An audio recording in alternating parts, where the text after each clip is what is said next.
Overdrive no ar.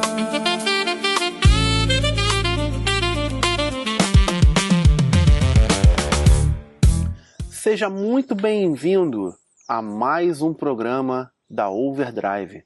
Eu sou o Fernando Kruger e hoje eu tenho o imenso prazer de estar recebendo a doutora Jaqueline Sobreira Quaresma. Ela que é formada em fisioterapia pela Universidade Estácio de Sá, campus R9.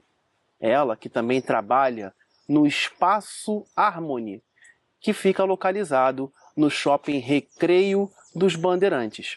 Seja muito bem-vinda, doutora Jaqueline. É muito bom poder ter aqui no programa Overdrive. E vamos conversar bastante hoje, doutora, sobre a recuperação dos pacientes que a senhora cuida, justamente daqueles acidentados e as pessoas que, infelizmente, elas foram amputadas.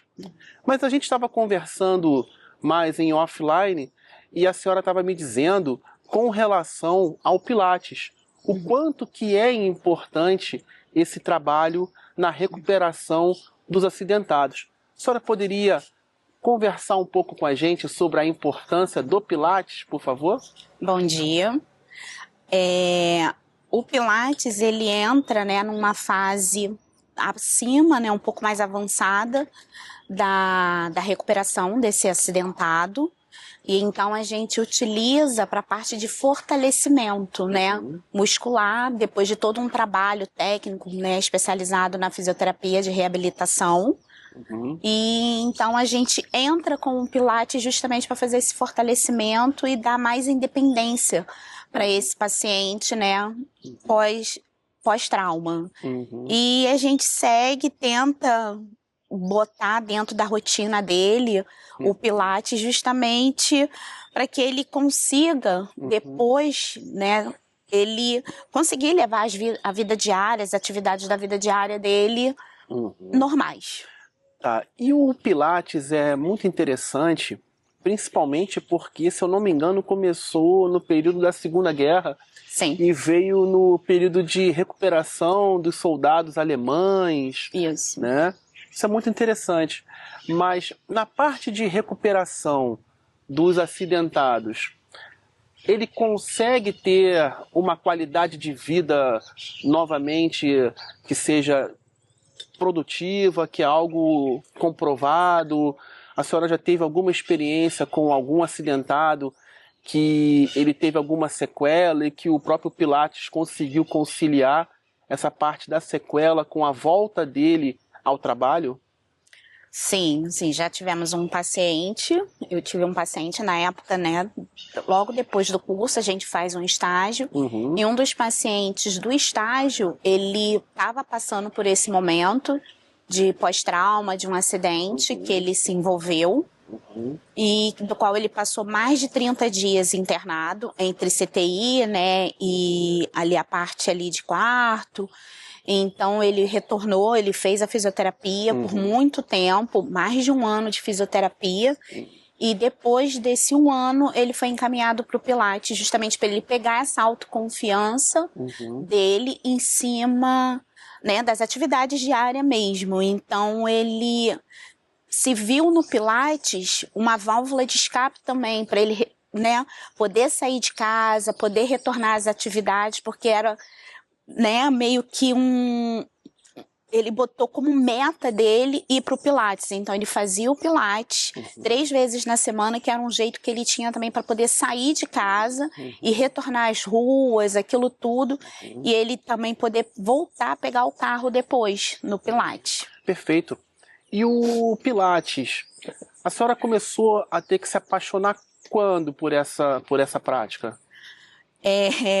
Foi até meio engraçado, porque eu não queria, né? Eu sempre falava, não, Pilates não quero, não, deixa isso pra lá. Eu gosto mesmo é de neuro, eu gosto mesmo é de trauma. Então, uma amiga, né, ela chegou pra mim, amiga, vamos fazer o curso, que foi a Jéssica Bolsas. Aí eu falei, não vou, janeiro eu tô de férias, eu não vou passar, né, meu mês de janeiro, meu mês de fevereiro, dentro de um curso, fazer um curso longo, com uma carga horária que tinha de estágio muito longa. Falei, não vou fazer isso não, você tá louca, não vou. E ela, não, vamos lá. Tanto ela me perturbou que eu acabei entrando pro curso. Mas eu não levava fé no curso. E, no entanto, acabou que a primeira aula eu fiquei meio assim, mais teoria, né, na parte da manhã, depois na parte da tarde ele passou algumas práticas. O Ricardo Moreira, que infelizmente não se encontra mais com a gente, e ele me fez me apaixonar pela técnica, pelo Pilates no segundo dia de aula. E ali eu comecei a ver as possibilidades, né, de tratamento dentro do próprio Pilates, porque aí eu abri um leque na minha cabeça, não só dentro da traumato, não só dentro da neuro, o Pilates em conjunto com a reabilitação, o quanto ele poderia abrir esse leque para mim. E dali eu fui amadurecendo a ideia, fui pesquisando mais, fui estudando mais, e hoje a gente trabalha, né, numa equipe muito boa, no Espaço Harmony. Então basicamente eu faço toda a reabilitação e a gente coloca esse paciente depois para fazer todo o fortalecimento no Pilates e o retorno dele para a vida diária mesmo. Perfeito. E o Pilates, a senhora também estava me falando e me explicando um pouco que ele não serve somente para acidentados, que ele também serve para gestantes, que aliás tem um alto índice de gestantes que procuram vocês do Espaço Harmony, e que também auxilia muito na parte neurológica, que inclusive a fisioterapia ela vem se modernizando cada vez mais e não se preocupa somente com a parte ortopédica, que a fisioterapia hoje ela se tornou muito autônoma, que a fisioterapia também ela hoje vem se tornando uma referência mundial. Principalmente eu até li algumas matérias, inclusive eu até tive a oportunidade, porque eu sou torcedor do Fluminense. Então eu sei que um dos grandes fisioterapeutas hoje no mundo, inclusive, que é uma grande referência, que é o senhor Milton Petroni, o Filé. Aquele mesmo que cuidou do Ronaldo Fenômeno em 2002 e já cuidou também de outros grandes atletas. Inclusive eu tenho até uma gratidão por ele muito grande, porque num tempo recorde ele trouxe de volta o nosso camisa 10, que é o Lúcio Acosta. Obrigado, Dr. Milton Petroni. Fica a minha eterna gratidão. Mas, e aliás, Dr. Milton, eu também gostaria de entrevistar o senhor aqui, quem sabe algum dia. Não é? Vai ser muito bacana entrevistar o senhor. Eu sei que o senhor é uma pessoa gentil, o senhor é uma pessoa extremamente profissional. Eu tenho certeza que o senhor vai estar, daqui a pouco, aceitando o convite de ser entrevistado pela Overdrive.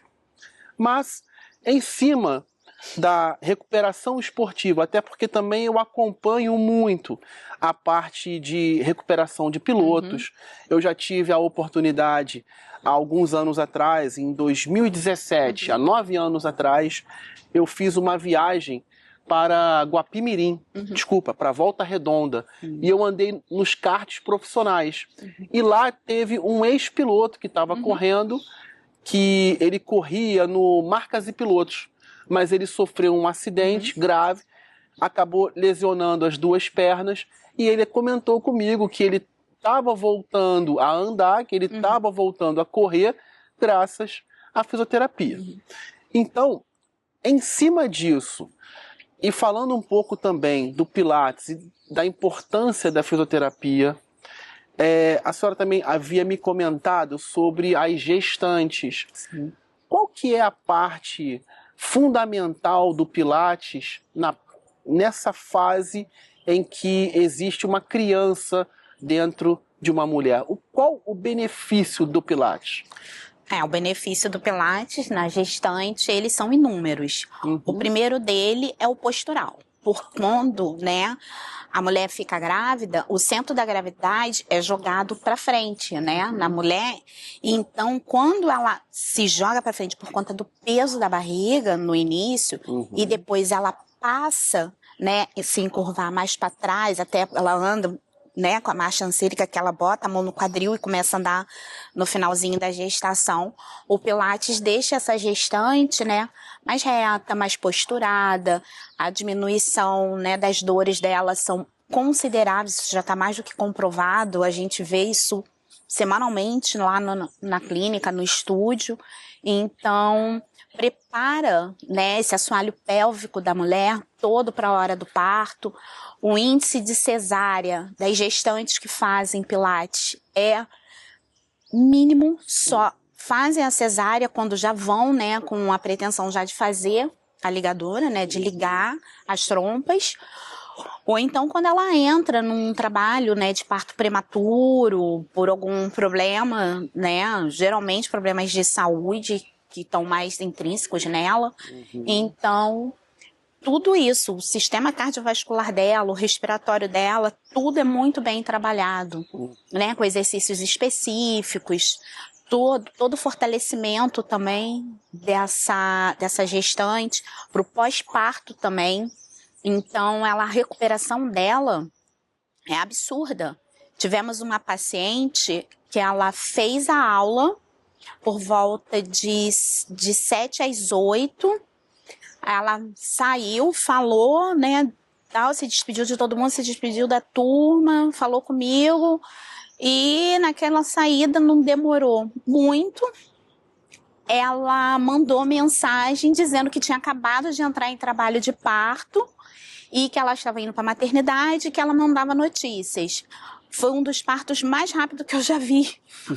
Foi o dessa paciente em questão. Foi parto normal, todo natural. A própria obstetra dela falou que ela ficou, assim, maravilhada com o tipo do trabalho de parto dela, que foi muito rápido. Então, a neném nasceu super saudável, ela também, a recuperação dela, alta, tudo influencia. Então, assim, foi muito rápido. Ela mandou mensagem, mais ou menos uma hora e pouca depois, ela já mandou a foto da neném pra gente, mostrando que a neném tinha nascido, que estava tudo bem, e não sei o quê. 2 dias depois ela mandou mensagem novamente, já estamos em casa, obrigada e tal. Mas é o trabalho do Pilates. Seja com a gestante, com o idoso, com a criança, com o atleta, com o pós-acidentado. Então, assim, o Pilates, ele abre um leque muito, muito bom. E não tem somente, né, esse tipo de classe dentro do Pilates. E tem as pessoas que usam o Pilates como forma geral mesmo, uma forma de atividade física para eles também. Certo.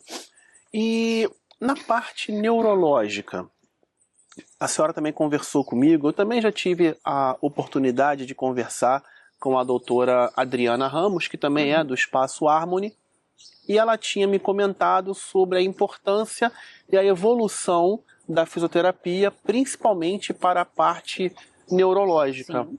Quais as experiências que a senhora, a doutora Adriana, entre outras fisioterapeutas que também trabalham no Espaço Harmony, tiveram na recuperação de pessoas que em algum determinado momento tiveram problemas neurológicos e aonde a fisioterapia se encaixa nesse assunto?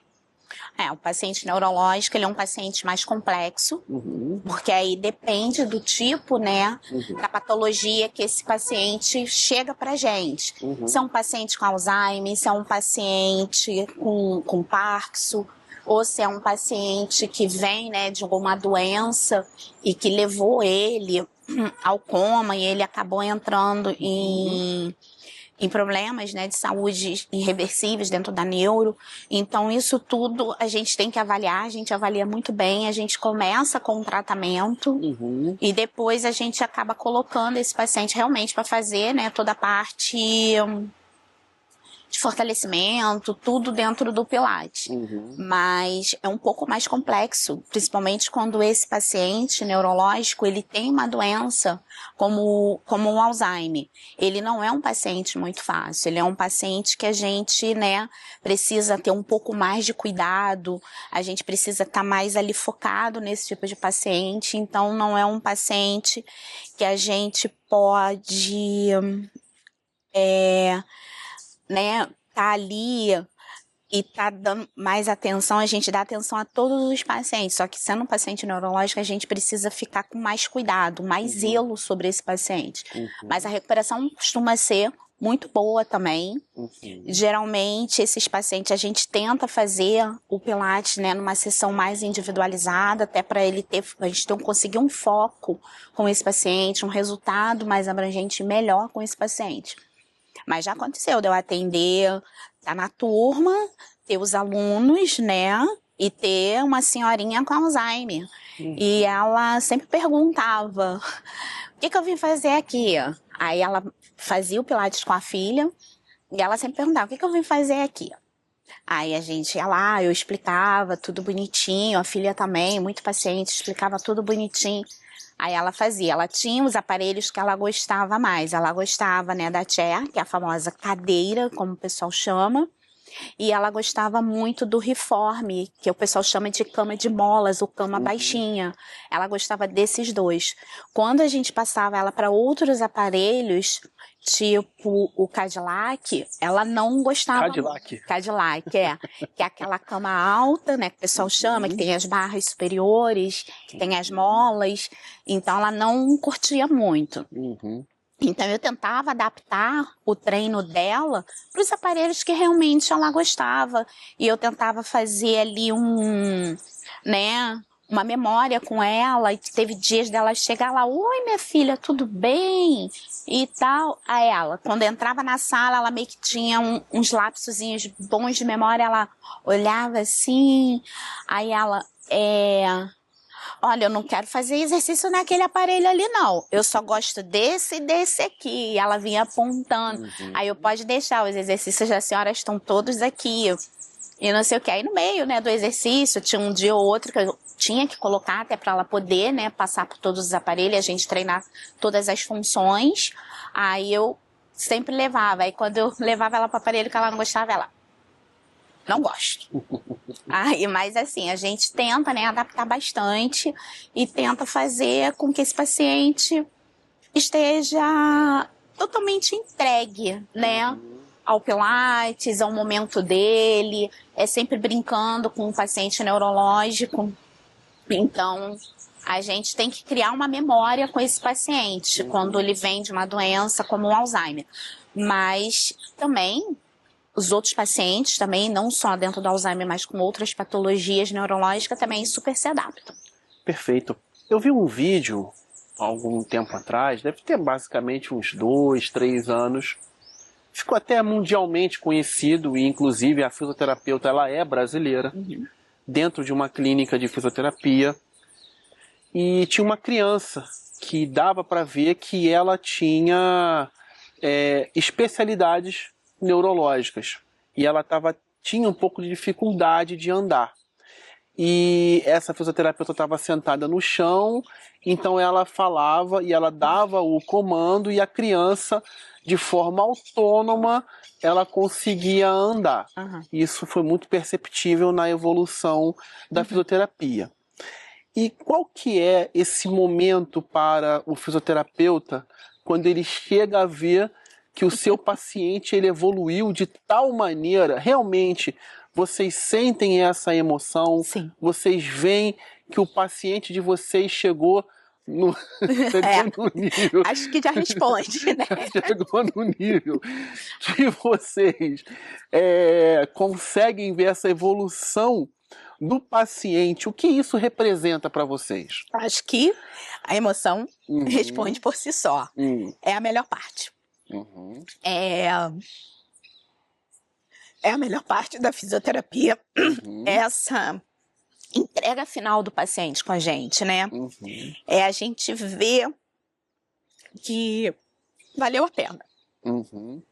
E o que a fisioterapia ela realmente representa na sua vida? Porque é muito notório que a senhora gosta muito de fisioterapia. A senhora até comentou também comigo, antes de chegar aqui no nosso programa, aqui no estúdio, a senhora havia comentado via WhatsApp que a fisioterapia ela representa muito na sua vida. Então, como que começou essa representatividade da profissão? Quando que começou e por quê? Começou quando eu tinha 8 anos.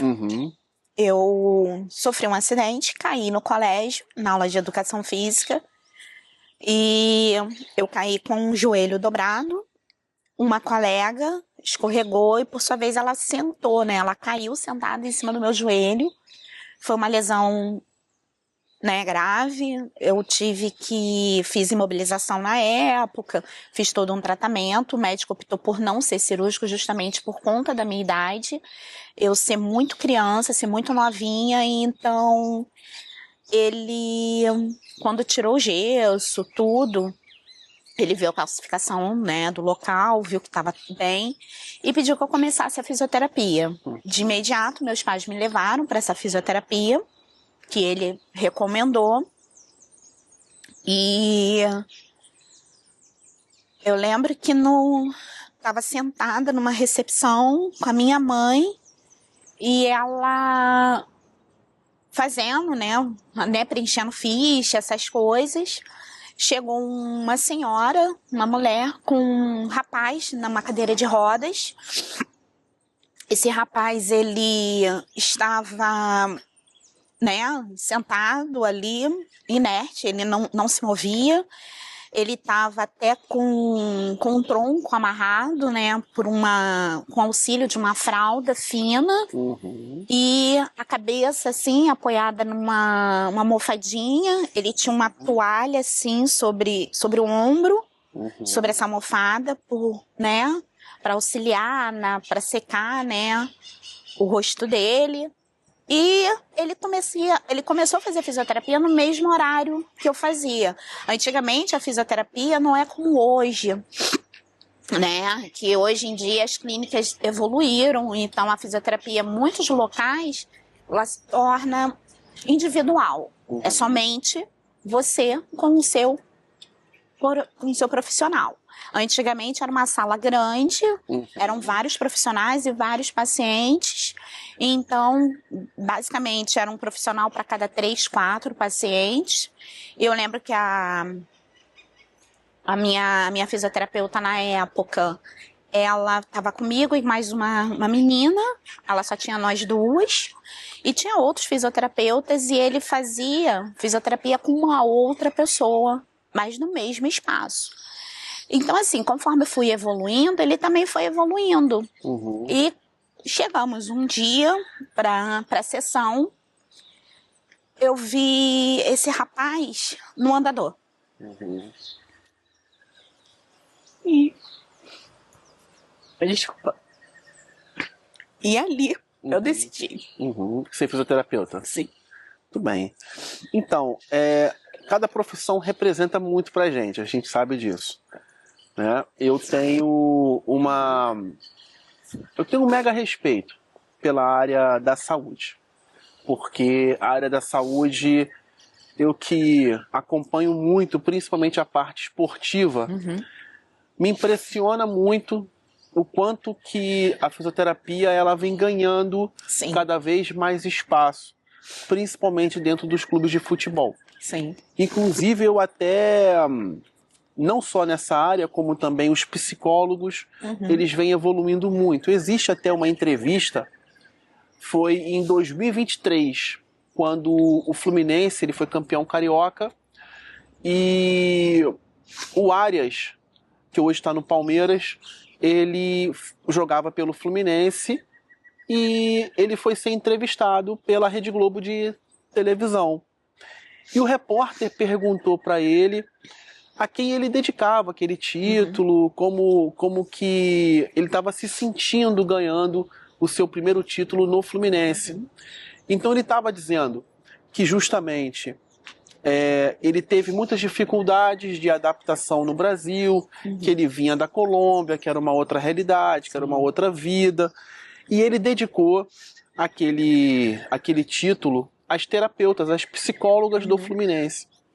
E é muito interessante porque cada vez mais a área da saúde ela vem ganhando cada vez mais força na parte esportiva. O mais interessante é que até mesmo na parte de jogos eletrônicos, de esportistas que são os famosos pro players, principalmente de Counter-Strike, né? Tem de Battlefield, entre outros jogos. Já existem até psicólogos que estão por trás deles, que faz um tipo de trabalho e tem que fazer mesmo. Sim. Isso aí não tem para onde correr muito. E eu tenho apenas gratidão, né? Eu tenho muita gratidão pela área da saúde, eu tenho muita gratidão pela fisioterapia, porque todas as vezes que eu precisei de um fisioterapeuta, eu tive bons resultados. Eu já desloquei os 2 ombros e eu tive bons resultados, né? Eu sofri um acidente em casa, em um determinado momento em 2019. Eu caí da escada e eu caí em forma de crucifixo. Nossa. E acabei deslocando o ombro. Então, teve um fisioterapeuta na minha vida. Aliás, quem até colocou o ombro no meu lugar foi um médico, não foi um fisioterapeuta, foi um ortopedista, que ele fez a prática do reloginho. Ele pegou meu braço, foi levantando. Eu admito que foi um pouco assustador, mas fez de um modo que o próprio ombro ele foi se encaixando certinho. Foi muito interessante. E ainda falando um pouquinho dessa parte neurológica e a parte da evolução, né? A parte dos amputados. Infelizmente, agora nós temos que entrar na minha área, que é a área do automobilismo, né? A senhora, eu até comentei com a senhora também acompanhou a evolução do paciente que infelizmente faleceu, que é o Alex Zanardi. E a senhora também teve, inclusive, experiências nos Jogos Paralímpicos do Rio de Janeiro. Sim. E a senhora, inclusive, também lidou um pouco com o Alex Zanardi. Sim. Como foi essa experiência que a senhora teve com ele?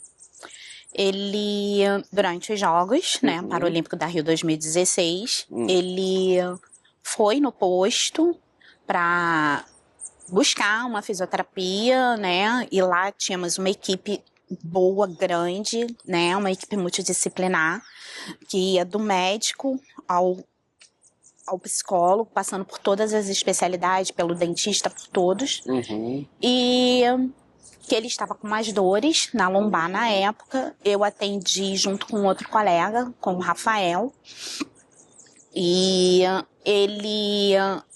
a gente, né, trabalhamos com ele, né, nessa questão das liberações miofasciais, fizemos ventosa, colocamos kinésio, e ele saiu muito bem na prova, que ele já estava com dores há 2, 3 dias, como ele tinha comentado com a gente.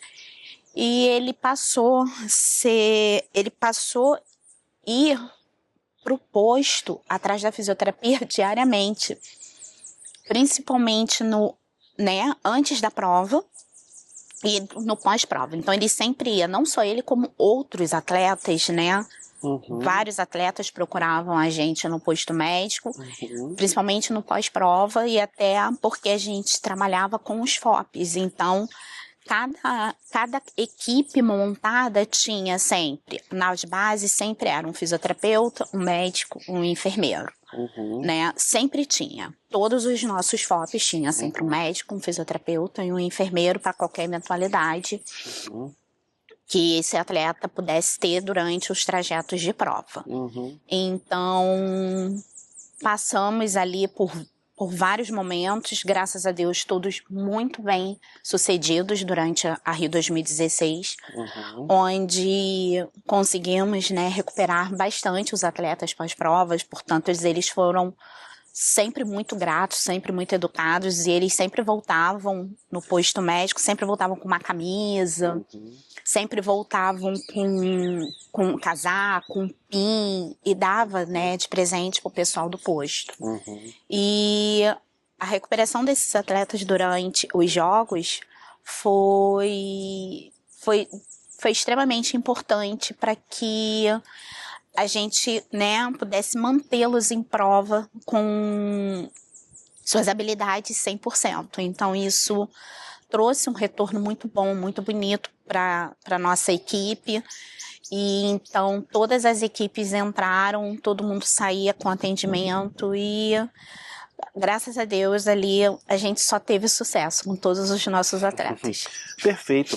O Zanardi, eu acabei acompanhando o acidente dele E eu estava assistindo a prova ao vivo, foi um dos acidentes mais terríveis que eu já pude assistir dentro do automobilismo. Na realidade, o pior acidente que eu já vi até hoje, além do Ayrton Senna, né, que para mim foi algo muito traumático, mas aí envolve questões mesmo de fã-clube, aquela coisa mais passional pelo piloto, né, porque eu sou cenista, admito que eu sou cenista, mas o pior acidente, o mais violento que eu já vi, foi do piloto Greg Moore, um canadense, que na época ele corria pela equipe Forsyth, na Fórmula Indy. E ele acabou sofrendo um acidente, era o Grande Prêmio, agora, se eu não me engano, foi em Fontana, que ele perdeu o controle do carro, o carro atravessou a pista, ele pegou aquele montinho artilheiro, o carro levantou, mas o carro não foi com a parte do solo, foi com a cabeça do piloto. E deu aquele estouro na parte do muro, né? E para mim ali, eu já sabia que já tinha sido alguma coisa muito grave pela violência do impacto. E muito provavelmente, se ele tivesse sobrevivido, ele provavelmente já teria que se aposentar de forma forçada. Entrando também num assunto esportivo, e agora eu vou trazer um assunto um pouco polêmico para a senhora, né? Porque eu tenho muitos colegas que são muito fãs também de futebol, né? Inclusive eu faço parte de um grupo chamado Futebol e Resenha, então todos os dias ali o pessoal tem resenha sobre futebol. Um dos pontos mais discutidos, quando eu falei que eu ia trazer um fisioterapeuta para cá, a pergunta do grupo do Futebol e Resenha envolve o Real Madrid. O Real Madrid, recentemente, ele teve 3 problemas simultâneos. O Éder Militão, que infelizmente não pôde ser convocado para a Copa do Mundo por questões de lesões. Ele teve 2 lesões em seguida. Teve o Rodrigo, o atacante Rodrigo, que também não pôde ir para a Copa por conta de lesão. E o mais curioso, que essa para mim supera todos os limites de irresponsabilidade, que foi a do Mbappé.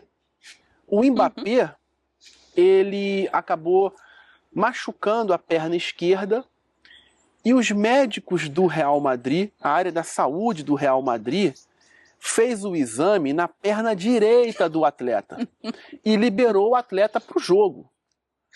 Ou seja, quase que o Mbappé ele teve uma aposentadoria forçada Precoce. por conta de um erro médico do Real Madrid, né? Então, o que me deixou mais perplexo foi pelo teor da mensagem, foi pelo peso que tem o clube espanhol, que é um dos maiores clubes hoje do mundo. Para mim, é o segundo maior. Só está atrás de um clube que é o Fluminense. Mas o Real Madrid ter esse tipo de erro, para mim, soou como uma forma até de irresponsabilidade, como se desconhecesse o assunto. E aí entra em algo que eu vou conversar com a senhora. Por que o fisioterapeuta brasileiro ele é muito requisitado? Por que o fisioterapeuta brasileiro ele é mundialmente respeitado? Assim, o que que acontece? Hoje em dia, quando a gente fala de fisioterapia, a gente fala de um país chamado Brasil, onde, né, a maioria dos fisioterapeutas formados, eles vêm, né, de estágios, residências, de clínicas da família, hospitais públicos, centros de apoio a comunidades. Então, o que que acontece? Nem sempre, quando a gente chega nesses estágios, a gente tem o material correto. Então, a gente precisa, muitas das vezes, improvisar. Quantas vezes eu fui para estágio e eu levei meu material? 1, 2, 3, não. Foram todos os meus dias de estágio, residência, eu levava o meu material. fiz, né, o estágio todo, a residência toda, né, na parte hospitalar, um hospital onde a gente recebe, que é o Salgado Filho, recebe os pacientes mais críticos do Rio de Janeiro. E a gente lá tem um CTI com apenas 10 leitos, tem a sala vermelha, e assim, eu peguei uma gestão até que tranquila. Eu nunca precisei ficar levando, mas colegas meus que fizeram em outros hospitais falaram que eu tinha que levar a sonda para passar, né, a sonda nasal dos pacientes. Então, assim, dentro da nossa diversidade brasileira, a gente acaba criando jeitos para não deixar esse nosso paciente na mão. Então, isso faz com que o fisioterapeuta brasileiro estude mais, né? Ele tenha que se virar nos 30 como profissional de saúde, não só o fisioterapeuta, médicos, enfermeiros, principalmente os enfermeiros de gestão pública, eles se viram realmente nos 30, porque muitas das vezes falta material. Então, assim, o profissional brasileiro de saúde, ele tem um limão e ele vai fazer uma limonada, realmente. Então, a gente, às vezes, pega um limão e transforma em 10 litros de limonada porque a gente precisa ser criativo. Eu lembro que na época de vestibular, quando eu fui fazer a prova, tinha um grupo, né? Eu com meus amigos, a maioria, né, das minhas amigas de ensino médio, saímos do colégio com a ideia de fazer fisioterapia, então 50% das meninas todas seguiram fisioterapia.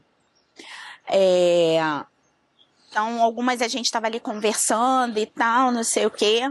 Aí eu lembro que comigo, na minha sala, 6 amigas fizeram vestibular, a gente prestou vestibular e ir para fisioterapia.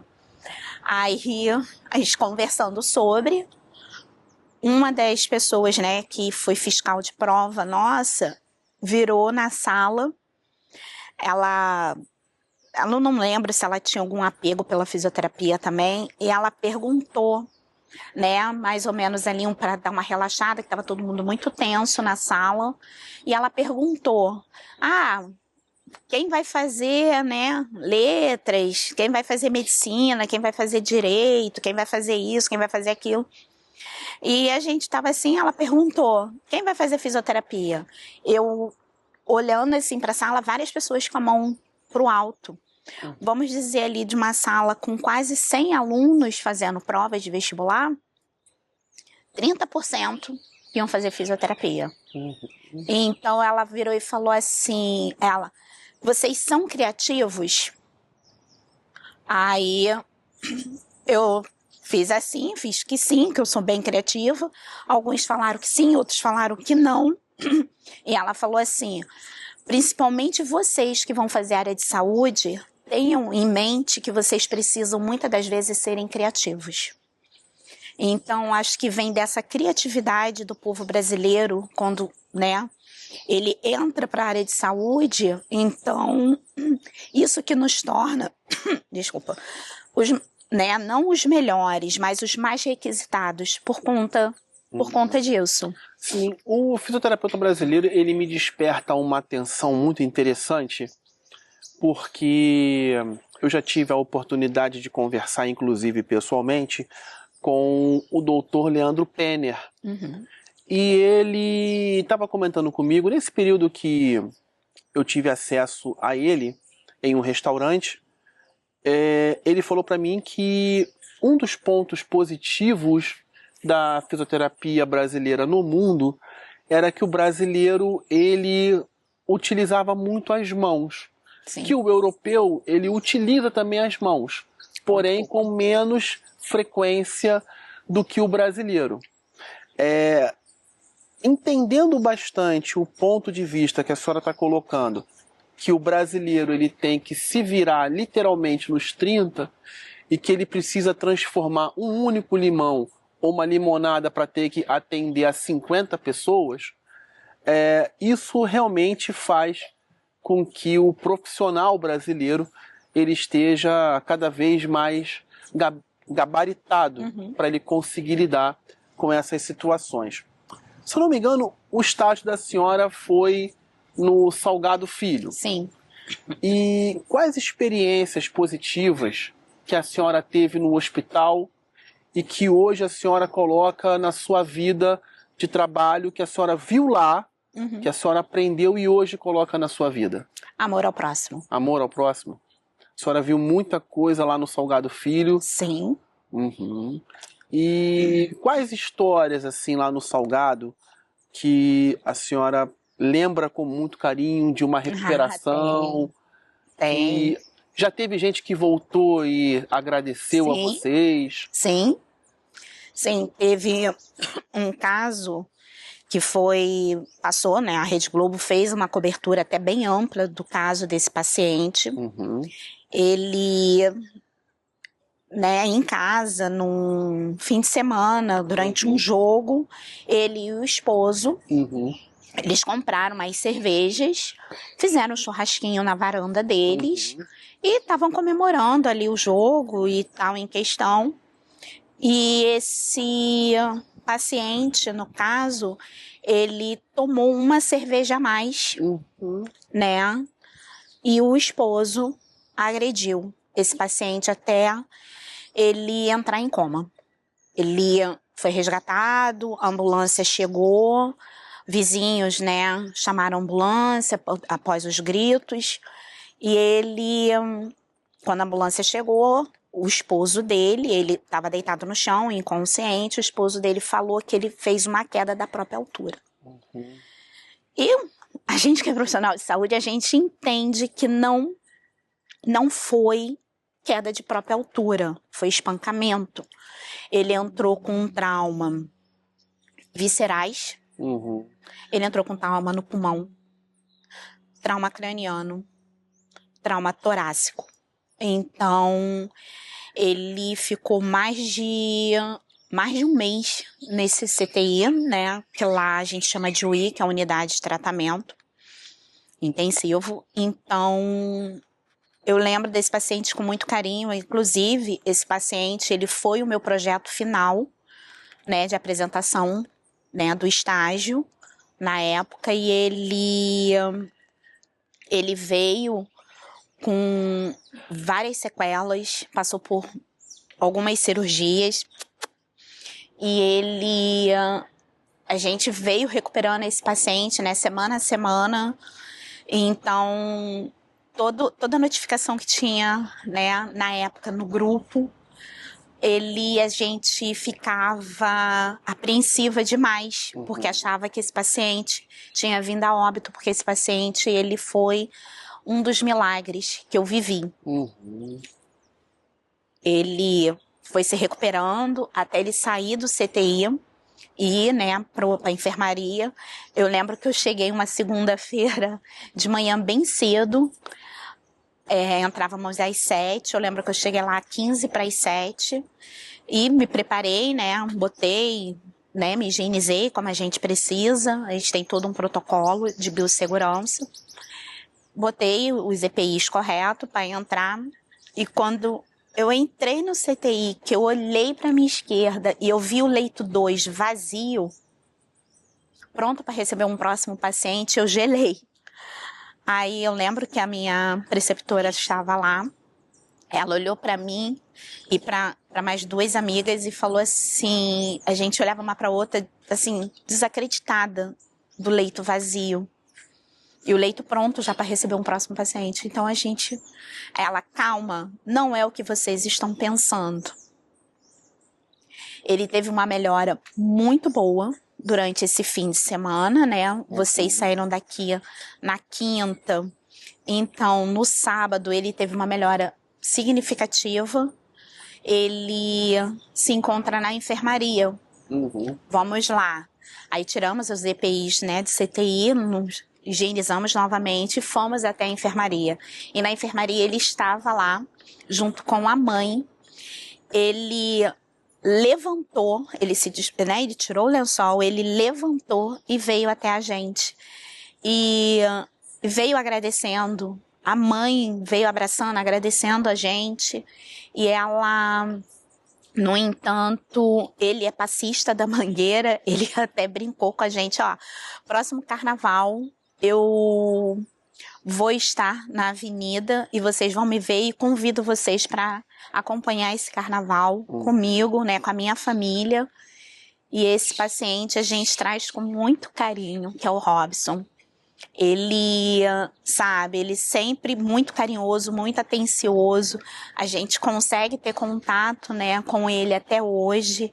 E graças a Deus ele está 100% recuperado. Hoje ele não está mais no Brasil. Ele foi convidado, né, para dar aula de dança fora do país. Ele hoje se encontra no Canadá. E assim, seguiu a vida dele, entrou em processo de divórcio. O ex-marido foi condenado, está pagando a pena dele hoje com a justiça brasileira. E o Robson hoje está em outro patamar, ele está lá fora, ele está dando aula. E isso é gratificante demais para a gente. Que era um paciente que não tinha chance de sobreviver. E hoje ele está aí dando aula e contando, né, a história de vida dele. Que bom, doutora Jaqueline. Bom, a gente vai se aproximando do final do nosso programa, tá? E eu gostaria que a senhora pudesse deixar o seu recado final, que a senhora pudesse deixar o seu recado aos fisioterapeutas e aos seus pacientes que a senhora gosta tanto, a senhora ama tanto e trata tão bem assim. Gostaria de agradecer. E aos meus pacientes, todo o carinho do mundo, todo amor. E os meus colegas de profissão, força e vamos nessa jornada, que é uma jornada a mais linda do mundo. Não tenha dúvida. Muito bem.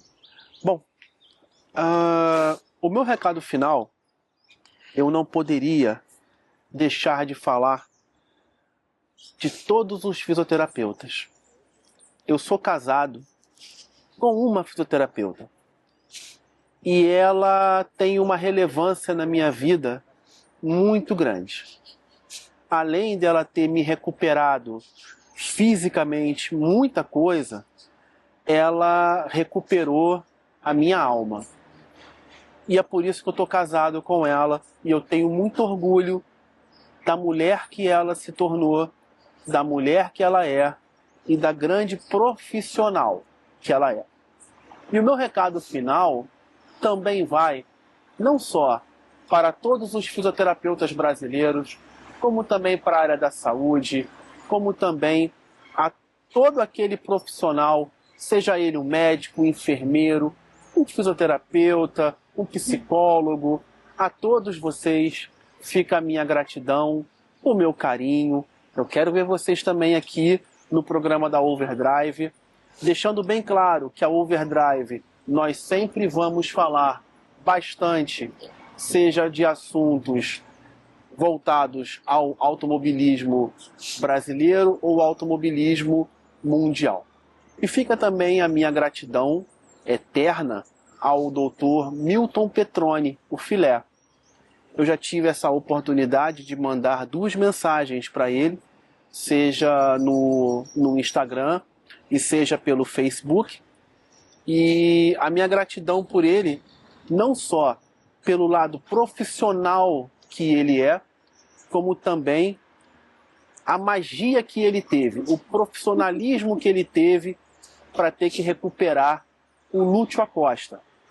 Eu, como torcedor do Fluminense, eu fiquei muito preocupado que em um período tão importante que o clube vem participando de competições nacionais e internacionais e ficarmos sem um dos nossos principais jogadores seria algo muito difícil. E num tempo recorde, o Dr. Milton Petroni, ele trouxe de volta um dos nossos grandes gênios da bola, um dos nossos grandes craques, que hoje está jogando, inclusive, como titular no Fluminense. Dr. Milton Petroni, fica o meu agradecimento, fica o meu carinho por tudo o que o senhor vem fazendo dentro e fora do Fluminense Futebol Clube. Fica também o meu respeito e o meu carinho a todos os torcedores. Eu fiquei de conversar sobre esse clube que eu tenho muito respeito, que é o Ingolstadt, O Ingolstadt é um time que joga hoje a 3ª divisão do campeonato alemão. Eu tinha comentado com a doutora Jaqueline que o Real Madrid hoje é o 2º maior clube do mundo, ficando atrás somente do Fluminense. Eu cometi uma gafe terrível. O Real Madrid pode ser o 3º maior do mundo, porque em primeiro vem o Fluminense, o segundo vem o Ingolstadt. Eu sou o Fernando Kruger e essa é a Overdrive.